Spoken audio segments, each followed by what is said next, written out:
Tu crois peut-être que pour devenir intouchable, il faut devenir plus fort, plus bruyant, plus présent. Tu penses que la puissance se crie, que l'invincibilité se forge dans le combat. Mais Machiavel dirait autre chose. Il te dirait que l'homme véritablement puissant est celui qu'on ne peut jamais atteindre, parce qu'il n'est jamais là où on l'attend. Alors pose-toi cette question. Veux-tu être admiré ou veux-tu être redouté? Car l'un se nourrit d'apparence, l'autre d'un silence stratégique. Tu vas découvrir ici ce que peu osent comprendre, que l'invulnérabilité ne vient pas de l'extérieur, mais de la maîtrise intérieure froide, lucide, impénétrable. L'art de devenir intouchable n'est pas un rêve de guerrier, mais une discipline mentale, un exil volontaire de l'ego. Si tu veux comprendre comment Machiavel a façonné une pensée capable de transformer les hommes faibles en architectes de leur propre pouvoir invisible, alors reste jusqu'à la fin. Une vérité t'y attend, une vérité que tu ressens déjà, mais que tu n'as jamais osé nommer. Dis-moi en commentaire, préfères-tu être craint ou aimé? Et si tu veux d'autres révélations comme celle-ci, abonne-toi, aime cette vidéo et prépare-toi. Ce que tu t'apprêtes à entendre ne te laissera pas intact. Nous sommes en Italie, au cœur du XVIe siècle. Une époque trouble, fragmentée, où les royaumes se trahissent, où les alliances se font et se défont dans un souffle. Dans cette tension permanente, un homme observe, Niccolò Machiavelli. Il n'est ni roi, ni conquérant. Il est stratège, silencieux, témoin du théâtre humain. Ce qu'il voit ne l'émerveille pas. Il voit les passions corrompre la raison, les hommes faibles se perdre dans leur besoin d'être aimés, et ceux qui veulent survivre devoir feindre, manipuler, disparaître dans les ombres. Alors il écrit Le Prince, non comme un manuel du mal, mais comme une radiographie brutale de la nature humaine. Dans un monde instable, dit-il, le pouvoir appartient non pas à celui qui espère, mais à celui qui s'adapte froidement. Cette pensée a été diabolisée, car elle dérange. Elle ne flatte ni la morale, ni l'ego collectif. Elle rappelle que l'homme est mu avant tout par l'intérêt, et que ceux qui refusent de le voir deviennent vulnérables. Pourtant, dans cette noirceur apparente, se cache un art oublié, celui de devenir intouchable non en fuyant le monde, mais en le regardant en face, sans illusion. Et c'est précisément ce que notre époque refuse, voir les choses telles qu'elles sont. Nous vivons dans une ère où l'authenticité est un slogan, mais où la vérité fait peur. Machiavel, lui, ne fuyait pas la laideur du monde. Il l'étudiait. Et dans ce regard lucide, il découvrit une force que la majorité n'atteindra jamais, celle de ne plus dépendre de rien, ni de personne. Devenir intouchable, ce n'est pas ériger des murs, c'est disparaître là où l'on cherche à t'atteindre. C'est une forme de présence absente, une force qui ne s'expose pas, mais qui façonne les événements en silence. Machiavel l'avait compris. L'homme véritablement puissant n'est pas celui qui domine par la force, mais celui qui influence sans se dévoiler. Il agit sans bruit, décide sans montrer qu'il décide, gagne sans avoir l'air de combattre. Il comprend que le monde n'est pas un lieu d'équité, mais un champ de tension où chacun projette ses désirs, ses peurs, ses masques, et il refuse de jouer à visage découvert. Tu veux devenir intouchable? Commence par te retirer de la scène émotionnelle. Ne te livre pas tout entier, ne t'explique pas, ne cherche pas à te justifier, à plaire, à convaincre. Car celui qui explique trop, qui expose trop, se rend vulnérable. Machiavel conseille au prince, et donc à toi de cacher ses intentions. Il ne s'agit pas d'être malhonnête, mais stratégique. Ton silence est ton pouvoir. Car dans un monde d'hypercommunication, celui qui reste énigmatique devient fascinant et inquiétant. Il trouble, et le trouble est une arme. Mais cette posture n'est pas qu'extérieure. Elle repose sur un détachement intérieur. Pour devenir intouchable, il faut tuer en toi ce qui mendie l'approbation. Il faut briser l'addiction à l'amour, à la reconnaissance, à la validation extérieure. Machiavel ne disait pas « sois cruel », il disait « sois capable de l'être si c'est nécessaire ». Il ne parlait pas de sadisme, mais de souveraineté intérieure. Il s'agit d'avoir la capacité d'agir selon la réalité et non selon le confort moral ou émotionnel. Et cette capacité, peu long. Pourquoi ? Parce qu'elle exige une lucidité douloureuse. Elle exige de renoncer à l'illusion que les autres te doivent quelque chose. Le premier principe de l'intouchabilité, selon Machiavel, c'est donc la maîtrise de soi. Un homme qui ne se maîtrise pas sera toujours contrôlé par les autres.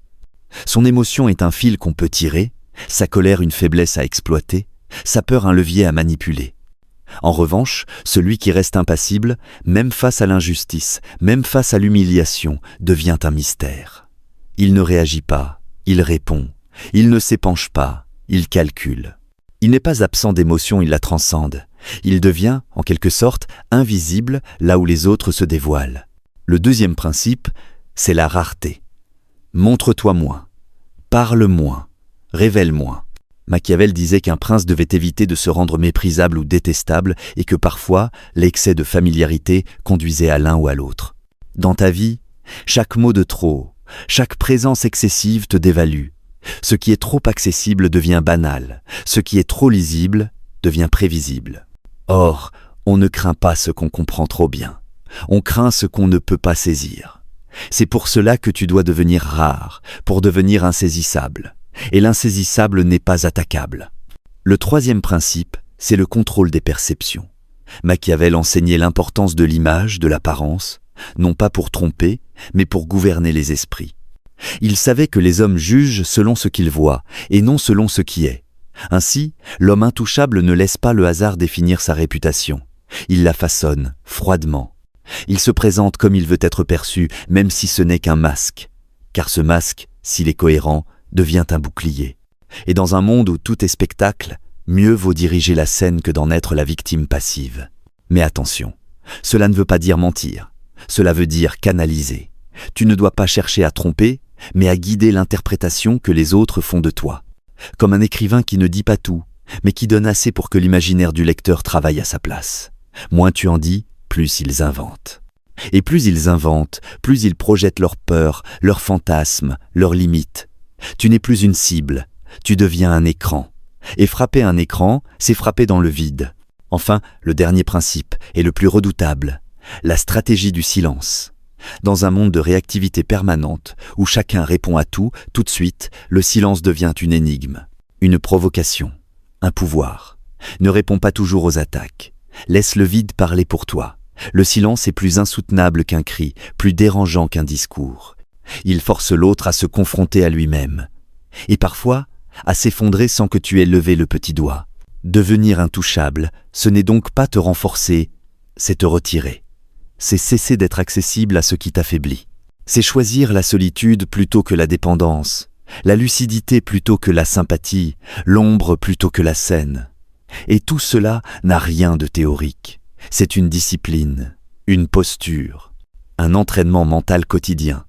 Chaque fois que tu résistes à l'envie de te justifier, tu gagnes en densité. Mais si tu veux aller plus loin, si tu veux devenir réellement intouchable, tu dois comprendre un paradoxe central. C'est toujours ton besoin d'être perçu d'une certaine manière qui te rend vulnérable. Tant que tu veux paraître juste, tu seras manipulé par l'injustice. Tant que tu veux paraître fort, tu seras exposé à tout ce qui peut t'affaiblir. Tant que tu veux qu'on t'aime, tu seras prisonnier de tous ceux qui peuvent te rejeter. Machiavel nous montre que la véritable puissance ne se construit pas sur une image, mais sur l'indifférence à l'image. C'est dans ce retrait intérieur que commence la liberté. Tu dois apprendre à abandonner ton personnage. C'est l'un des pièges les plus subtils de l'ego. Croire qu'en entretenant une image de sagesse, de bonté, d'autorité, on sera respecté. Mais cette image devient une prison. Elle te rend rigide, prévisible, contrôlable. Le monde moderne t'a vendu l'idée que tu dois être transparent, sincère, vulnérable. Mais derrière cette injonction, au dévoilement se cache un piège. Plus tu te montres, plus tu t'exposes aux projections des autres, à leurs jugements, à leurs pulsions, à leur pouvoir. L'intouchable, lui, ne joue pas à ça. Il n'est pas transparent, il est opaque, parce qu'il s'est détaché du besoin de s'expliquer. Mais ce détachement n'est pas une fuite, c'est un ascétisme psychologique, un entraînement à l'invisibilité. Tu ne cherches pas à disparaître du monde, tu cherches à te libérer de ces chaînes invisibles. L'obsession d'être reconnu, compris, validé. L'homme intouchable n'est pas froid parce qu'il est insensible, mais parce qu'il est lucide. Il comprend que la majorité des interactions humaines sont motivées non par la vérité, mais par l'intérêt. Et il ne se venge pas de cela, il le transcende. Il agit avec une sorte de calme supérieur, comme s'il avait vu quelque chose que les autres n'ont pas vu. Et en effet, il a vu. Il a vu que l'homme est esclave de ses émotions. Il a vu que derrière chaque sourire peut se cacher une manœuvre, que derrière chaque flatterie peut se dissimuler une tentative de domination. Et plutôt que de se scandaliser de cela, il en a fait une carte. Une cartographie lucide de la nature humaine qui lui permet de naviguer sans se faire submerger. C'est cette capacité d'observation sans jugement qui rend Machiavel si dangereux aux yeux des idéalistes. Il ne rêve pas d'un monde meilleur, il lit le monde tel qu'il est, et il enseigne à s'y mouvoir sans s'y perdre. Mais pour cela, il faut être prêt à affronter une vérité douloureuse. La majorité des gens ne veulent pas la vérité. Ils veulent du confort, de la douceur, des illusions qui flattent leur ego. Toi, si tu veux devenir intouchable, tu dois renoncer à ce confort. Tu dois supporter d'être vu comme froid, distant, dur. Car cette dureté n'est pas de la cruauté. C'est une forme de compassion lucide, tournée d'abord vers toi-même. Tu ne cherches pas à blesser, mais à ne plus être blessé. Tu ne cherches pas à dominer, mais à ne plus dépendre. Tu refuses de te plier au jeu des apparences parce que tu as compris que ce jeu n'a pas de fin. Et dans cette lucidité, tu deviens une anomalie, un être qui ne m'en dit rien, ni attention, ni amour, ni statut. Un être qui peut marcher dans les couloirs du pouvoir ou dans la solitude la plus totale sans jamais se courber. Et c'est cela que redoutent les autres. Non pas ta force, mais ton indifférence. Non pas ton pouvoir apparent, mais ta souveraineté intérieure. Car elle leur renvoie leur propre esclavage à l'image, à la reconnaissance, à la peur d'être seul. Mais attention, il y a un piège ici aussi. Celui de croire que l'intouchabilité, c'est le rejet de l'humanité. Ce serait tomber dans l'orgueil. L'intouchable, selon Machiavel, ne méprise pas les autres, il les comprend trop bien pour leur en vouloir. Il ne s'élève pas pour les regarder de haut, mais pour ne plus être aspiré par leurs tourments. Il garde le cœur ouvert, mais le don de soi contrôlé. Il aime, peut, être, mais sans s'abandonner. Il donne, mais sans se vider. Il vit dans le monde, mais sans s'y perdre. C'est cela, au fond, l'art de devenir intouchable. Ce n'est pas une technique, c'est une manière d'exister, une manière d'être là sans être prisonnier, une manière d'agir sans être agité, une manière d'aimer sans se détruire, une manière de marcher au milieu des flammes sans brûler. Et pour y parvenir, il faut un détachement profond, une discipline mentale presque sacrée, une capacité à choisir la vérité plutôt que le confort, même quand cette vérité te coupe du reste du monde. Alors pose-toi cette question, es-tu prêt à être seul pour ne plus être fragile? Es-tu prêt à être incompris pour être libre? Es-tu prêt à être silencieux dans un monde qui hurle pour que ta voix, quand elle parle, frappe comme une épée dans l'eau dormante? Si oui, alors tu es sur le chemin de ceux que l'on ne peut pas atteindre, parce qu'ils ne cherchent plus à être vus. Tu veux incarner cette force tranquille, ce calme qui déroute, cette densité qui résiste à tout? Alors commence ici, maintenant, par te libérer de 3 dépendances invisibles. Le besoin d'approbation, le réflexe de justification et la peur du vide. Ces 3 chaînes t'empêchent d'être intouchable. Tu les ressens chaque jour, sans toujours les nommer. Tu veux que l'on valide ton choix. Tu veux qu'on comprenne ta souffrance. Tu veux éviter le silence, parce qu'il te confronte à toi-même. Mais la vérité, c'est que tant que tu restes dans cette dynamique, tu n'agis pas, tu réagis, tu n'es pas libre, tu es prévisible. La première technique que tu dois pratiquer, c'est l'économie de mots. C'est l'art de ne pas tout dire. Résiste à l'impulsion de répondre à chaud. Prends l'habitude de laisser des silences là où les autres attendent une réaction. Lorsqu'on te critique, observe ta première envie, celle de t'expliquer, de corriger, de défendre. Et retiens-la. Respire. Réponds uniquement si c'est utile, stratégique ou absolument nécessaire. Car chaque mot que tu prononces est une ouverture qu'on peut exploiter. Parle moins, mais parle vrai. Et surtout, parle au moment choisi, pas au moment attendu. La deuxième pratique, plus intérieure, c'est la désidentification émotionnelle. Tu dois apprendre à observer tes émotions sans t'y attacher. Quand tu ressens la colère, ne dis pas « je suis en colère ». Dis-toi « il y a de la colère en moi ». C'est une nuance, mais elle change tout. Tu cesses d'être l'émotion. Tu redeviens l'observateur, et c'est depuis cet espace que tu peux choisir ta réponse. Cette lucidité transforme ta posture. Tu ne cherches plus à écraser l'autre, ni à fuir la douleur. Tu tiens bon, comme un roc au milieu de la tempête. Troisième exercice, deviens rare. Pratique la présence choisie. Ne sois pas disponible tout le temps, garde une part de toi inaccessible. Pas par orgueil, mais pour créer un espace sacré, un centre intérieur que personne ne peut violer. C'est ce qu'on appelle la souveraineté psychique. Ne laisse pas les autres entrer en toi comme dans une maison ouverte. Choisis à qui tu donnes accès à ton univers intérieur. Garde ton mystère. Ce mystère est ta muraille invisible. Il protège ta paix. 4e pratique. Façonne ta réputation consciemment. Non pas en cherchant à plaire, mais en envoyant des signaux clairs sur ce que tu tolères et ce que tu refuses. Machiavel l'explique. Un prince ne doit pas être haï, mais il doit être respecté. Cela vaut aussi pour toi. Sois clair dans tes limites. Sois cohérent. Ne menace pas. N'explique pas. Agis. Les gens comprennent les actes plus que les discours. Montre par ton comportement que tu ne te laisses pas atteindre, que tu ne cours pas après, que tu ne t'effondres pas sous la pression. C'est cette stabilité intérieure qui impose le respect. 5e point. Entoure-toi de silence. Chaque jour, même 5 minutes. Coupe tout. Aucun écran, aucun bruit, aucun mot. Regarde ton mental s'agiter.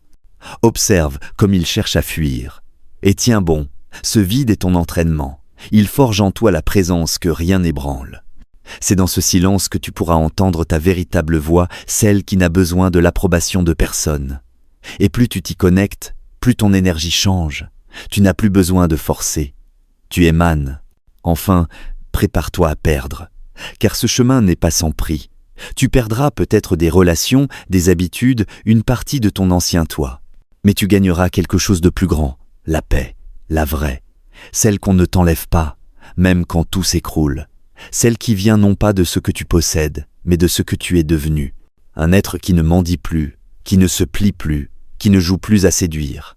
Un être qui avance parce qu'il a compris que le monde ne fait pas de cadeaux à ceux qui attendent. Tu vois, devenir intouchable n'est pas une armure. C'est une peau nouvelle.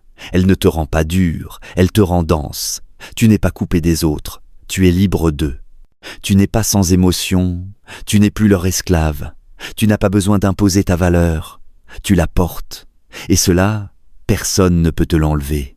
Tu sais maintenant ce que cela signifie, devenir intouchable. Ce n'est pas une posture extérieure, c'est une alchimie intérieure. C'est choisir la vérité, même quand elle isole. C'est préférer la lucidité à la consolation. C'est ne plus être esclave de ses émotions, de ses peurs, ni du regard des autres. Tu as compris que la vraie puissance n'est pas dans le cri, mais dans le silence. Qu'elle ne s'impose pas par la force, mais par la présence. Qu'elle ne cherche pas à convaincre, mais à rayonner sans dépendre. Être intouchable, ce n'est pas devenir un mur, c'est devenir un centre de gravité. Stable, calme, imprévisible. Tu n'as rien à prouver. Tu n'as personne à convaincre. Tu n'as qu'un chemin à suivre, celui qui te ramène à toi, dépouillé des attentes, des masques, des rôles. Si tu appliques ne serait-ce qu'une partie de ce que tu viens d'entendre, ta posture changera.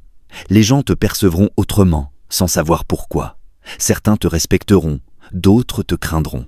D'autres encore chercheront à te déstabiliser, sans succès, car ce qu'ils tenteront d'atteindre n'est plus accessible. Mais souviens-toi, ce chemin est solitaire. Il ne flatte pas l'ego. Il ne te donnera pas plus d'amis. Il ne te rendra pas plus populaire. Mais il t'offrira quelque chose de bien plus rare, la paix avec toi-même. Et dans ce monde agité, rempli de bruit, de distractions, de dépendances émotionnelles, cette paix vaut plus que tout l'or du monde. Alors je te pose une dernière question. Veux-tu vraiment cette liberté? Es-tu prêt à te choisir, même si cela signifie être seul? Si oui, alors tu es déjà en train de renaître. Dis-moi en commentaire quelle phrase t'a le plus marqué. Et si tu veux continuer à explorer ces vérités que peu osent regarder en face, abonne-toi, active la cloche et surtout, reste vigilant. Car l'homme qui dort dans la lumière devient vulnérable. Et l'homme qui veille dans l'ombre devient intouchable.